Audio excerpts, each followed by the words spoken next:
session 2 by finding out how we build an outstanding school.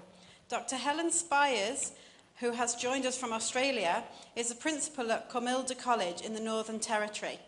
She has spent 13 years managing VT programs across the Jabiru region of Australia. She completed her doctorate with research entitled Indigenous Participation in Tertiary Education, Elements of the Instructional Learning Environment Critical for Course Completion. Dr. Helen is currently an active researcher with the School of Education at the Charles Darwin University, where she is examining best practice in secondary maths and science teaching in secondary schools. Let us welcome to the stage Dr. Helen Spiers, who will give us a principal's insight into what it all means to build an outstanding school. Thank you. Good morning. Is this working? Yep. Great. Good morning. As principal of Comilda College, it gives me great pleasure to be here this morning to take you along our first year of our 3-year journey to become an outstanding school. And I thank Dr. Jake for inviting me here today so that I can share with you the passion that I have for Comilda College and what it represents. So what I'm going to do this morning is to give you the context of Comilda College, to let you share the challenges and the insights into what happens at Comilda, and then I'll move on to the journey that we have undertaken to become an outstanding school. Okay, I live in Darwin. Comilda College is in Darwin. It's right at the top of Australia. It's the capital of the Northern Territory, which is one of the states or territories of Australia. It's closer to Asia than it is to the rest of Australia, so a lot of people go north rather than south. Darwin has, as I think it was,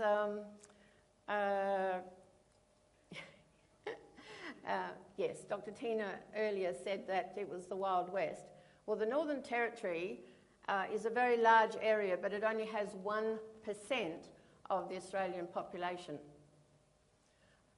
It has a lot of national parks, a lot of beautiful, pristine areas, one of which is Kakadu National Park, and I spent 17 years in the town of Jabiru, which is at the top end of Kakadu National Park, and worked for a long time with Aboriginal people in Arnhem Land.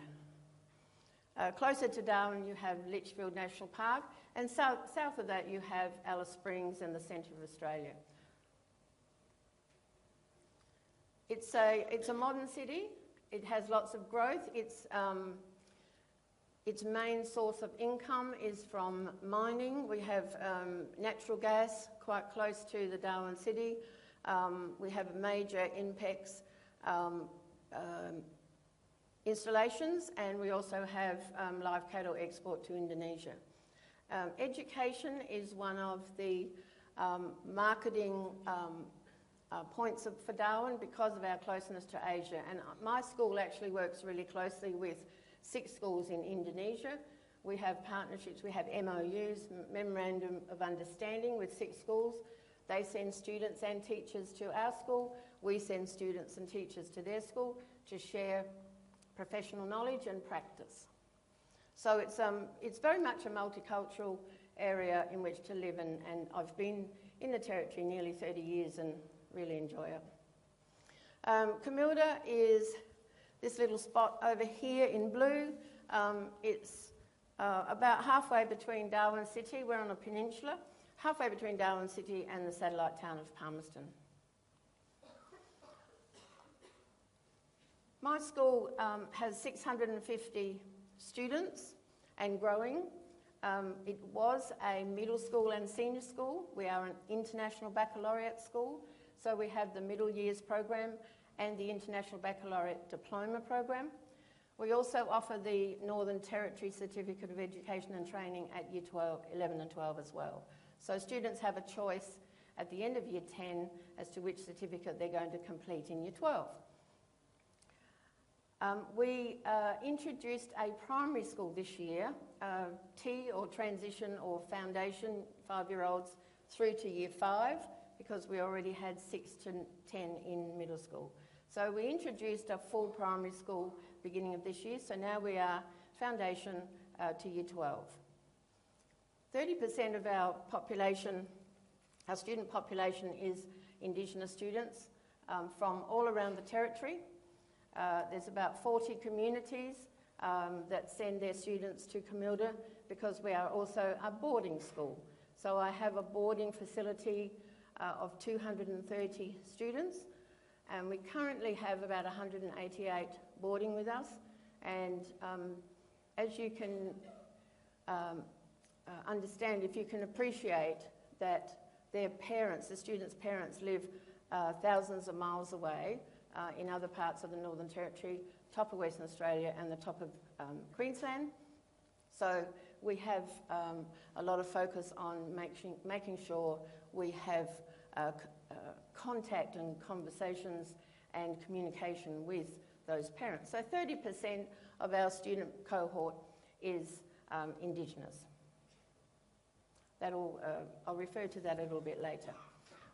Our strategic directions. Camilda College has a mission statement that shows a commitment to excellence, that we want our students to be lifelong learners, and that we want them to develop the courage to shape their future. And we do focus on that in our assemblies and in our times together as in the student council meetings, in any place, any forum where we can talk about future. We talk about that commitment to shaping our future. The long-term objectives for Camilda, that is our strategic plan, is that we, first and foremost, advance our students' learning achievements. And this is one of the reasons I got involved in developing our school into an outstanding school, because most schools do a reasonable job. What I wanted Camilda to do is an outstanding job. So our first long-term objective is to advance their learning. Secondly, that we develop and nurture the well-being and the spiritual life of our students. They are multicultural, they have a variety of backgrounds. We respect that and we work with that and embrace the different lives of our students. Number 3, we focus on building strong engagement with our community. And if you're going to be an outstanding school, you need to have that as a focus as well. So that has involved us in a lot of soul searching. How do we reach those Aboriginal parents who live on communities a long way from our school and who rarely communicate with us by phone or email? And fourthly, we focus on sustainability. And that, as our speakers earlier, this has a wide ranging meaning behind it.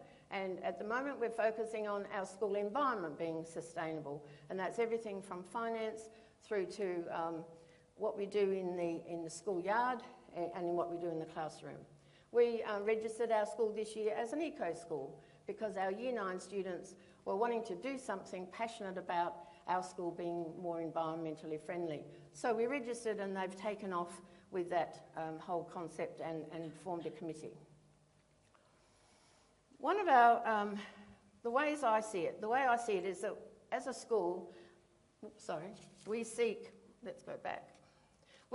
to empower our staff and students to have the courage to shape their future, to make a difference in the classroom and with each other. And so we do this through a variety of ways. We have a very strong outdoor education program that starts in grade 1 and goes through to year 10. And then after year 10, they can take it as a senior subject. But we find that is very important in encompassing the concept of risk-taking, of working together. They go on teams.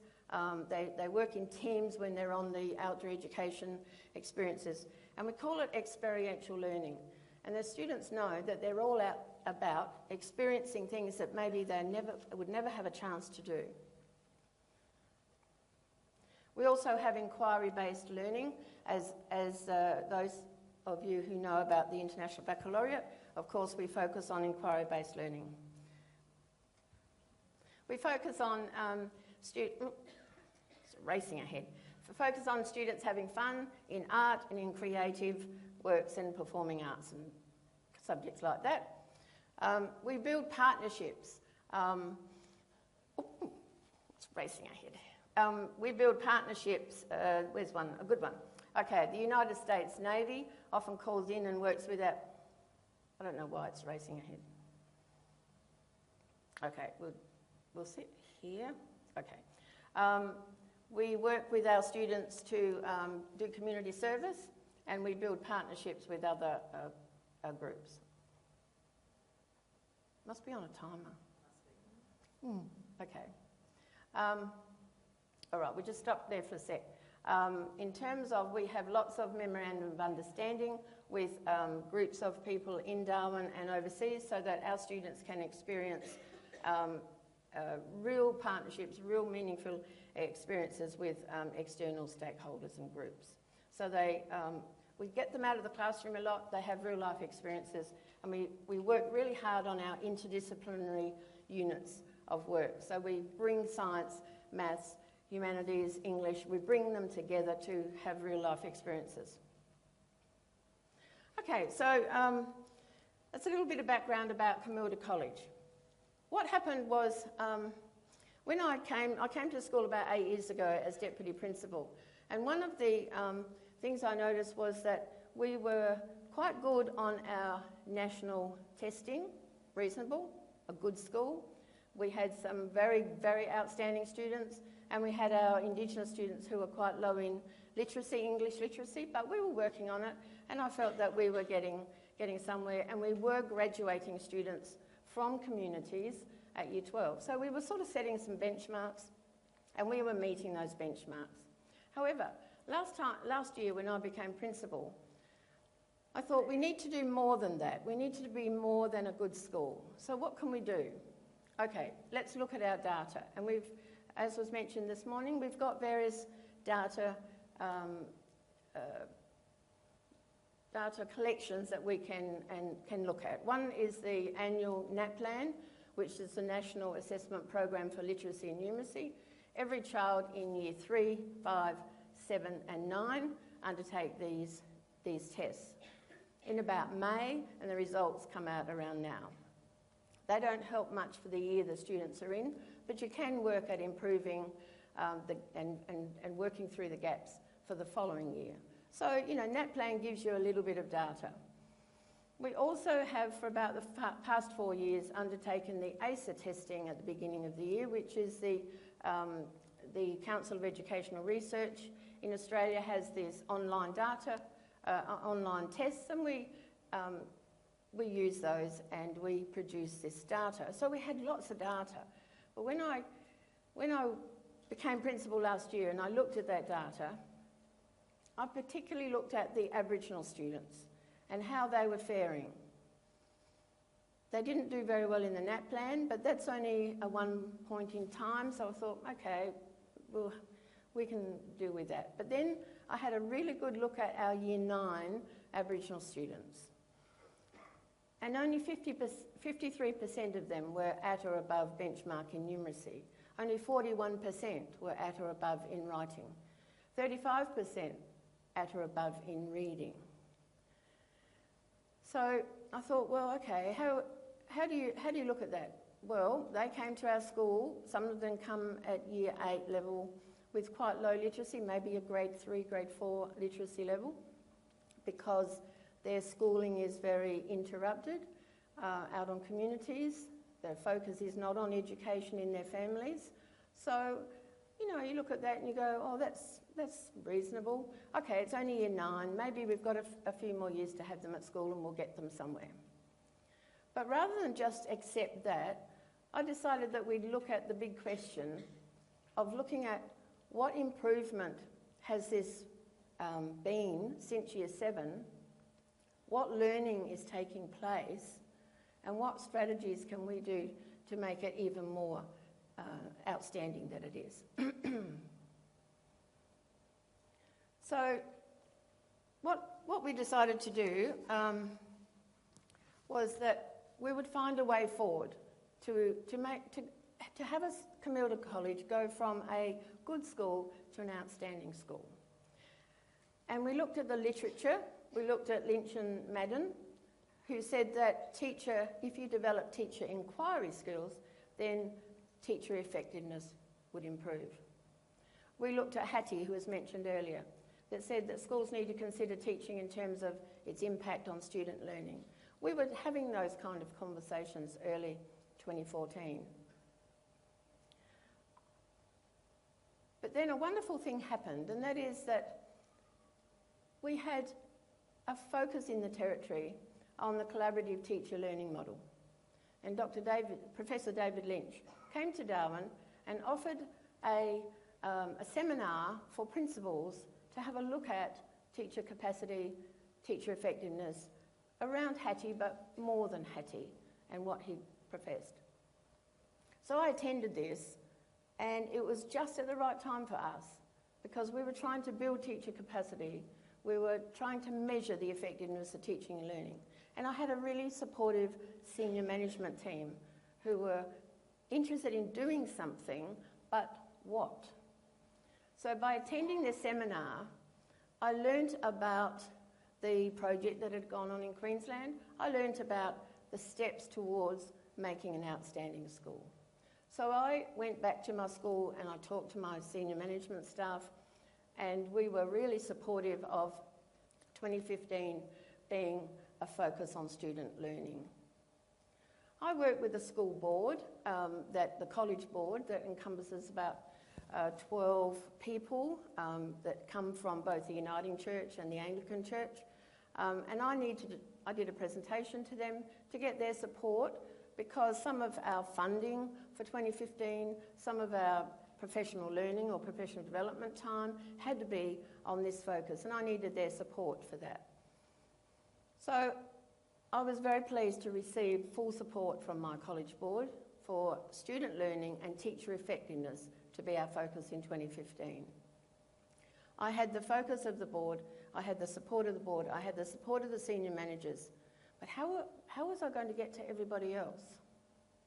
Now, when you've got a school that's an independent school, you've got more than your leader, you've got more than your senior managers.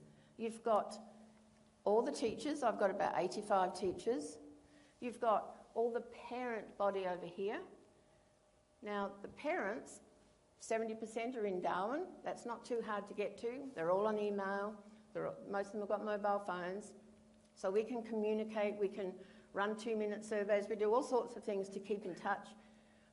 But what about the 30% who are out in communities, thousands of miles away? Some of them right down past Alice Springs.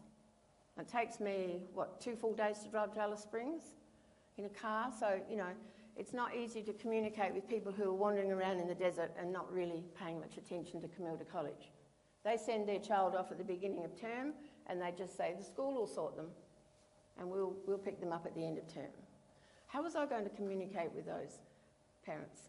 So those kind of dilemmas we tossed around and worked through some strategies to overcome that. But I needed to think about the people involved in becoming an outstanding school. And that's the point, I think. You have to use 2 things. One is psychology. You have to think about people. You have to think about how they behave, what motivates them. And this includes students and parents and community, because you're trying to build partnership with community as well. And you have to think about people. So you have to be thinking about the psychology of people, and you have to be networking and building people's expectations and commitment to the cause. So much of 2015 has been involved in that. I have lots of meetings with people, external stakeholders to the school. I travel to communities with other staff. We have a full 41-week program of visiting communities, because I have 40 plus communities they come from, so we do a lot of travelling to get to communities, talk to parents about what we're doing and why we're doing it. The staff decided to focus on literacy in 2015, but they didn't want to leave it there. They wanted to move on to numeracy next year. So we've started a 3-year project with Professor Lynch with numeracy this year, but next year we'll start the whole thing again with literacy this year and start the whole thing next year with numeracy. So the staff are looking at a 4-year program, a project. One of the ways I feel that we got the commitment from staff was that they actually renamed the project.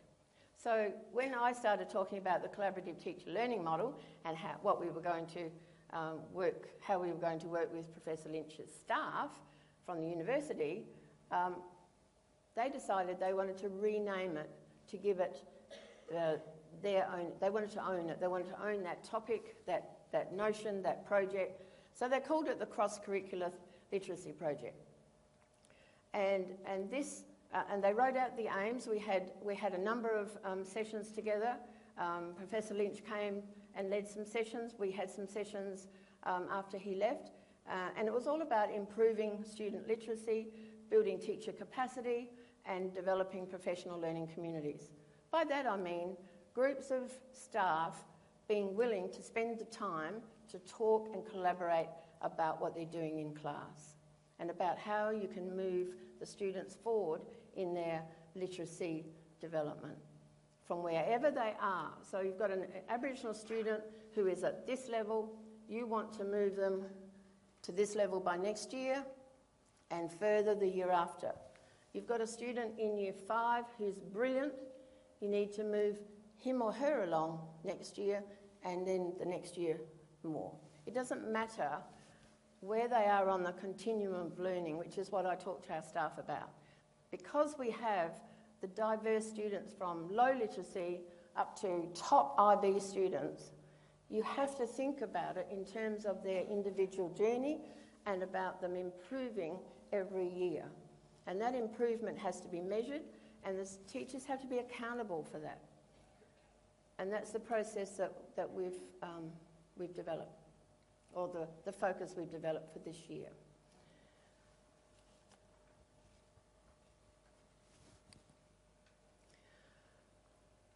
What have been the challenges?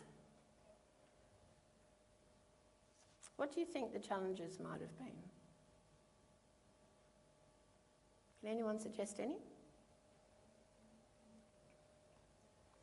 What's the challenges in trying to bring the staff together in a project that is about literacy development? Yes? Perhaps leading change. Yes?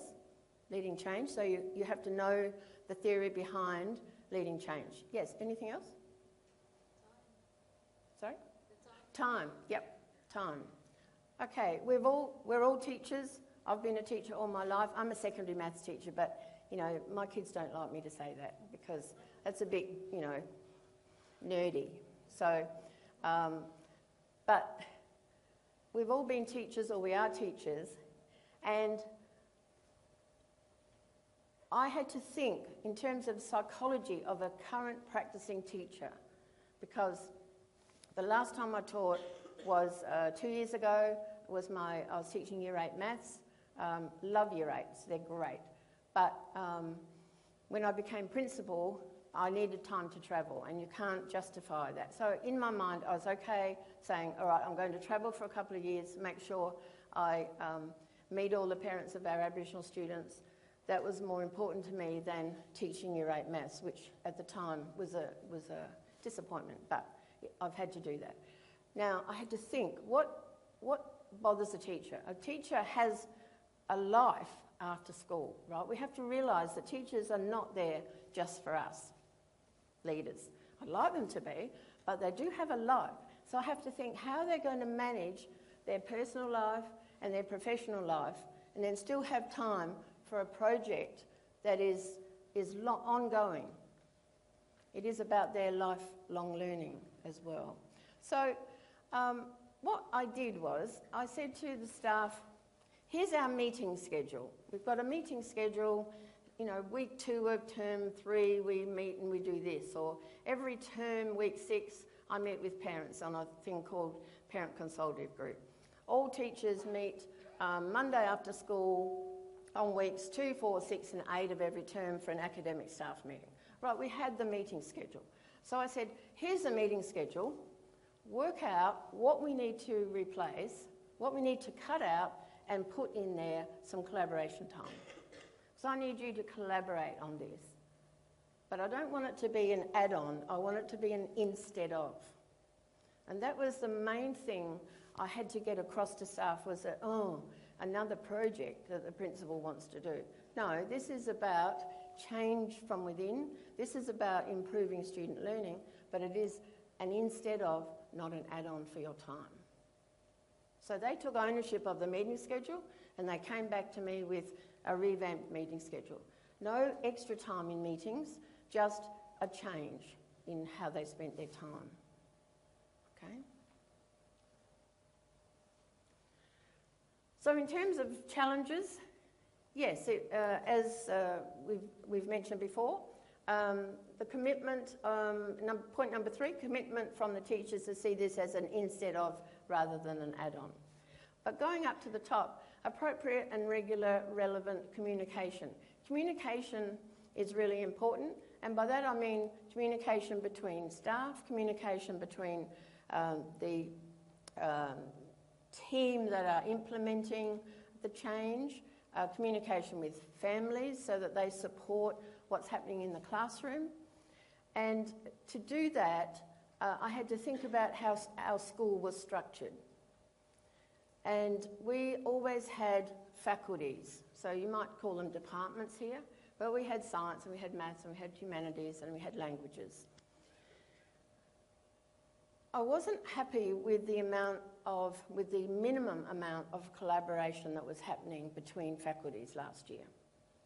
It was, people feel an allegiance, a loyalty to their faculty. I'm a maths teacher, I attend the maths staff meetings, I enjoy talking with my maths peers, but I don't really know what's happening over in English, and I don't particularly want to know, because they're the English teachers, okay? I'm over here.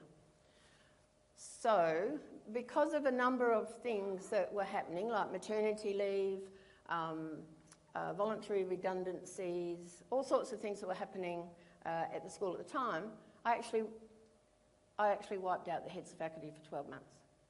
I said, no heads of faculty now. Let's think about ourselves as professional teachers. And that unsettled a lot of people because they didn't have anyone to tell them what to do.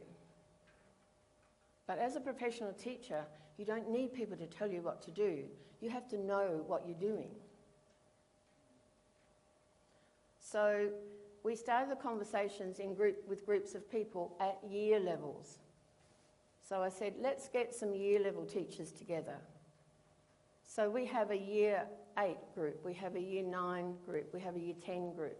We have groups of teachers, they're in multiple levels of course because they teach across year levels, but you're a member of a year level team.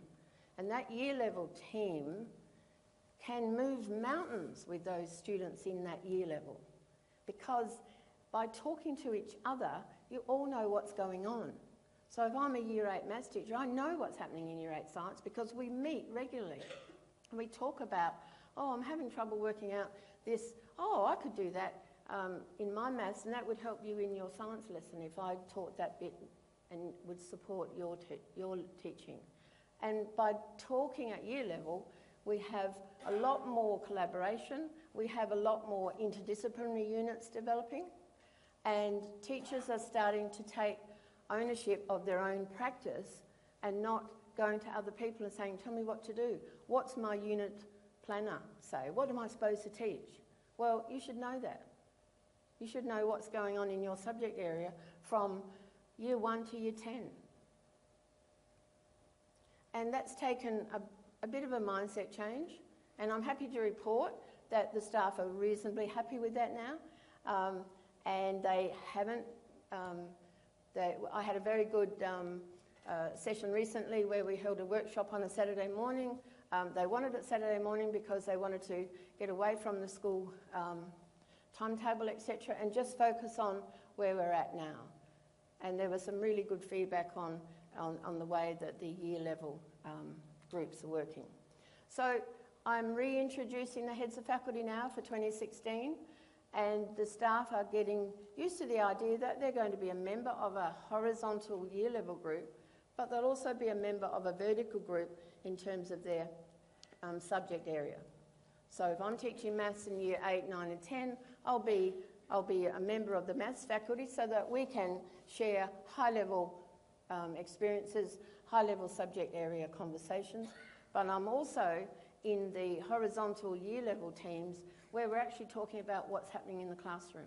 What are our students learning and how can we extend what they're learning? How can we differentiate what they're learning according to their needs?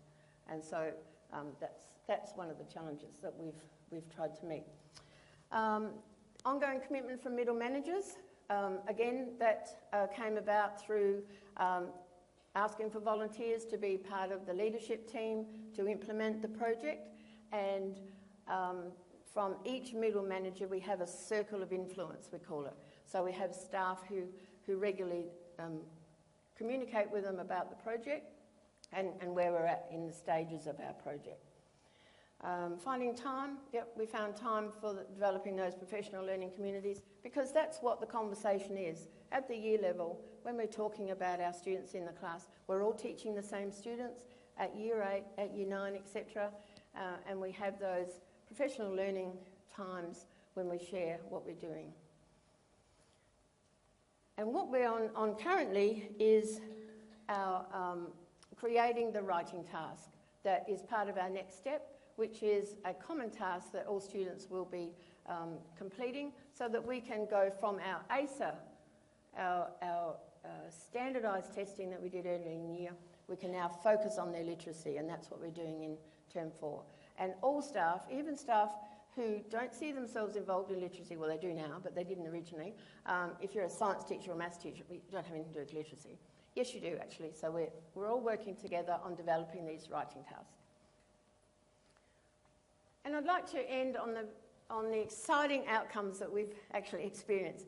Everyone's talking about literacy in the school. Everyone's talking about teacher effect because Hattie and his philosophy and his research has all come into our learning circle, our learning community conversations. Everyone's talking about data because they've all got it now, and the teachers are stepping up and taking the lead.